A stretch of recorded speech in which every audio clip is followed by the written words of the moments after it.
Well, in other news, the new vaccine advisory panel appointed by U.S. Health Secretary Robert F. Kennedy Jr. has announced a review of long-approved immunization schedules for children and teens. Now, the decision has fueled concerns among pediatricians and former members that the panel may consider changes to long-standing vaccine recommendations. The advisory panel will also evaluate individual vaccines as well as cumulative effect of the recommended vaccine schedule of children and adolescents.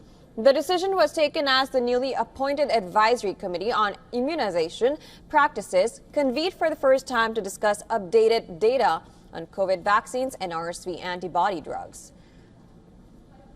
The outcome of the federal vaccine panel meeting is critical as the panel's recommendations influence the official U.S. immunization schedule, determine insurance coverage for vaccines, and guide procurement for the CDC's Vaccines for Children's program.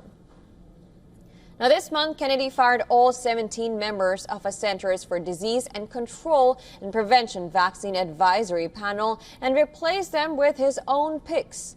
The firing of the previous CDC's Vaccine Advisory Panel ignited protests near the CDC headquarters in Atlanta, in Georgia, Wednesday. The current and former U.S. Centers for Disease Control and Prevention employees held protests in support of the former ACIP members. Now, the protests coincided with the first meeting of the U.S. Health Secretary Robert F. Kennedy Jr.'s newly reconstituted Vaccine Advisory Panel. This disbanding of the previous ACIP was just really reckless, and I don't think it was done with any forethought. I think replacing them with people who describe themselves as vaccine skeptics just answering questions are really hurting and sowing distrust in the American public about the effectiveness and the safety of these really effective public health interventions. The theme is to protect or reinstate ACIP as it's meant to be, as a committee of experts who can work together and build consensus and not just necessarily be there to do the bidding of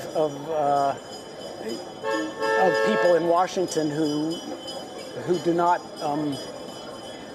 share the opinion that vaccines are a universal good.